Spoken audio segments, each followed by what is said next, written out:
Hi friends, welcome to our channel. నేను మీ NPR. Andhra Pradesh రాష్ట్రంలో 2024 సార్వత్రిక ఎన్నికల్లో విజయం సాధించిన కూటమి ప్రభుత్వం ఆ తర్వాత నుంచి అలాగే 2019 నుంచి 2024 వరకు జగన్మోహన్ రెడ్డి గారి మీద ఎటువంటి నిందలు వేస్తూ వచ్చారో అందరికీ తెలిసిందే. ఎల్లో మీడియా ఏ విధంగా మాట్లాడుతూ వచ్చిందో అందరికీ తెలిసిందే.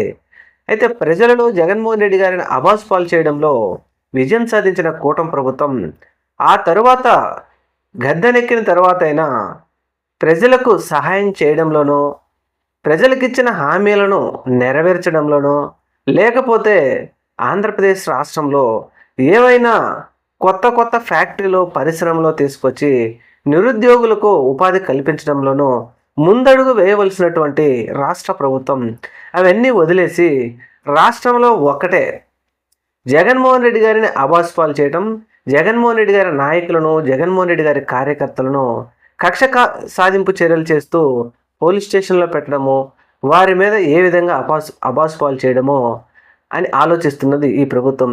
ఇప్పుడు ఈ విషయం ఎందుకు చెప్పుకోవాల్సి వస్తుందంటే, మాజీ ఎమ్మెల్యే అయినటువంటి రాచమల్లు శివప్రసాద్ రెడ్డి గారు ఈరోజు సంచలనమైన వ్యాఖ్యలు చేశారు. అదేంటి అంటే, వైఎస్ వివేకానంద రెడ్డి గారి మరణం. వైఎస్ వివేకానంద రెడ్డి గారి మరణం అందరికీ తెలిసిందే. వైఎస్ వివేకానంద రెడ్డి గారు ఎప్పుడు చనిపోయారు, ఎలా చనిపోయారు అనేది ఈ మధ్య ఒక సినిమా హత్య అనే ఒక సినిమా ద్వారా ప్రజలందరికీ నిజంగా జగన్మోహన్ రెడ్డి గారు, అవినాష్ రెడ్డి గారు ఎవరో చేశారని కొంతమంది ప్రజలు నమ్మినప్పటికీ ఈ హత్య సినిమా రిలీజ్ అయిన తర్వాత చాలామంది కూడా తెలిసిపోయింది ప్రజలకి. ఈ హత్య సినిమా రిలీజ్ అయిన తర్వాత రాష్ట్రంలోని చాలామంది నాయకులతో పాటుగా రాష్ట్ర ప్రభుత్వం కూడా ఒక్కసారిగా ఉలిక్కి పడింది. అయితే ఇప్పుడు రాచమల్లు శివప్రసాద్ రెడ్డి గారు చేసిన సంచలనమైన వ్యాఖ్యలు ఏంటంటే, అప్పటి నుంచి ఇప్పటి వరకు వైఎస్ వివేకానంద రెడ్డి గారి రక్తం తీసుకొచ్చి జగన్మోహన్ రెడ్డి గారికి, అవినాష్ రెడ్డి గారికి అంటే మా రక్తం మాకే పూయాలని చూస్తూ ఉన్నారు. వివేకానంద రెడ్డి గారు చనిపోయింది చంద్రబాబు నాయుడు గారి హయాంలో, మళ్ళీ ఇప్పుడు వారి హయామే వచ్చింది. ఇప్పటి వరకు అది మమ్మల్ని అబాస్పాలు చేస్తూనే ఉన్నారు. కానీ కేంద్ర ప్రభుత్వము, సెంట్రల్ గవర్నమెంట్ అంతా వారి చేతిలో ఉంది. కానీ దాని మీద విచారణ ఏ విధంగా కూడా ముందుకెళ్ళటం లేదు. అసలు నిజంగా కూడా పేపర్లలో రాస్తుంటే విస్తుపోయే విధంగా ఉంది. ఈరోజు కూడా ఒక రాశారు, ఏమని రాశారంటే, అవినాష్ రెడ్డి డైరెక్షన్ పిఏ కృష్ణారెడ్డి నడుస్తున్నాడంటూ రాశారు. ఇది అత్యంత ఘోరం అంటూ మాట్లాడుతూనే ఆయన కొన్ని సంచలనమైన నిజాలు కూడా చెప్పారనొచ్చు. ఆయన చెప్తుంది ఏంటి అంటే, నిజంగా వైఎస్ వివేకానంద రెడ్డి గారికి రెండో భార్య ఉందని, ఆ భార్యకు ఒక బాబు పుట్టాడని, లేకపోతే రెండో పెళ్లి జరిగిందనో, ఆస్తి గొడవల కిందనో విచారణ ఎందుకు జరగడం లేదు అనే ఒక సంచలనమైన నిజమైతే బయట పెట్టాడు. ఆరోపణ కూడా చేశారు. ఆయన ఆరోపణ చేసింది నిజమే. ఎంతసేపటికి అవినాష్ రెడ్డి, కృష్ణారెడ్డి, XY రెడ్డి, జగన్మోహన్ రెడ్డి మీదనే ఈ నింద వేయాలని చూస్తున్నారే కానీ వివేకానంద రెడ్డి గారి ఆయన చేసుకున్నటువంటి మరో వివాహానికి, ఆయనకు మరొక ముస్లిం యువతికి పుట్టినటువంటి కుర్రాడికి దీని మీద విచారణ ఎందుకు చేయలేదు?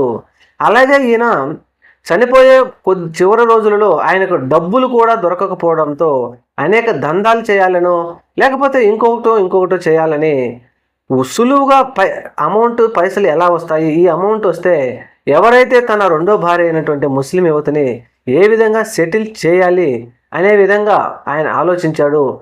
ఆ విధంగా మరి ఇప్పుడు సిబిఐ కానీ ఇంకొకటి కానీ ఎందుకు విచారణ చేయడం లేదు అనే ఆరోపణ కూడా చేశారు. వాస్తవమే అది కూడా. ఎందుకంటే ఈ విధంగా ఇన్ని సంవత్సరాల నుంచి ప్రజలలో నానుతున్నప్పుడు మరి రెండో వర్షన్ కూడా విచారణ చేయాలని కదా అంటే దానిని పట్టించుకోలేదు.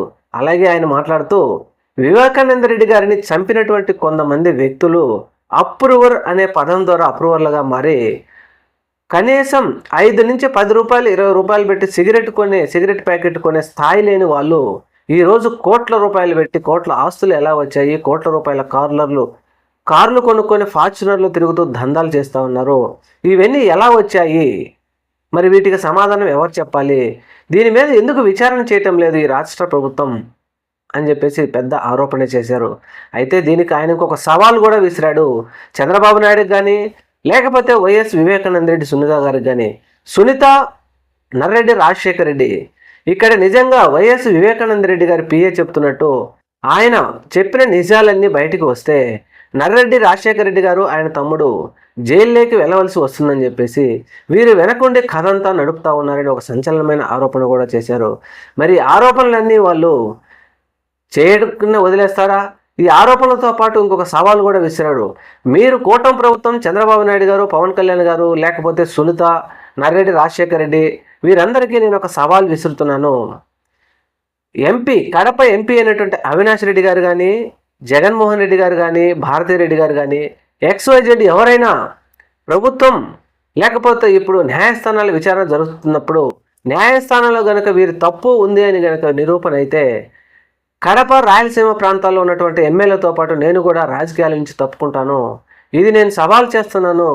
మరి న్యాయస్థానాలు కనుక ఆ విధంగా నిరూపిస్తే ఒక్క ఎటువంటి తప్పు చేయని మమ్మల్ని, మా రక్తం మాకే పూసి మమ్మల్ని అవాసుపాలు చేయడం కోసం ప్రజల్లో ఈ విధమైనటువంటి ఆరోపణలు చేస్తూ ఉన్నాడు చంద్రబాబు నాయుడు.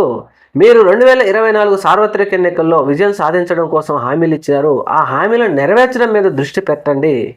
అంతేగాని నిందితులను కాపాడాలనో వాళ్ళకి వేల కోట్ల రూపాయలు ఎలా వస్తున్నాయో ఇవన్నీ రాబోయే రోజుల్లో మీరు నిరూపించకపోయినా రాబోయే రోజుల్లో ఖచ్చితంగా న్యాయస్థానాలు నిరూపిస్తాయి అంటూ ఆయన ఒక సంచలనమైన ఆరోపణలు చేశారు. ఈ ఆరోపణలు చేయడానికి కూడా ఒక ముఖ్య కారణం ఈ హత్య సినిమా రావడంతో కొంతమంది కూటమి ప్రభుత్వంలోని నాయకులతో పాటు చాలామంది ఉలిక్కపడ్డారు. నిజంగా ఇప్పటి వరకు ఒక విషయం, ఈ సినిమాలో పూస గుచ్చినట్టుగా ఏదో అరటిపండు ఒలిచి నోట్లో పెట్టినట్టుగా చెప్పారు ఈ సినీ దర్శకులు కానీ, హీరోలు కానీ. ముఖ్యంగా ఈ సినిమా వాళ్ళని అభినందించాలి. ఖచ్చితంగా రాచమల్లు శివప్రసాద్ రెడ్డి గారు ఆయన సవాల్ విసిరినట్టు మరి చూడాలి. రాబోయే రోజుల్లో న్యాయస్థానాలను ఎవరిని నిందితులుగా నిర్ధారిస్తారో. Thank you. మన ఛానల్ని తప్పకుండా సబ్స్క్రైబ్ చేయండి. నమస్తే.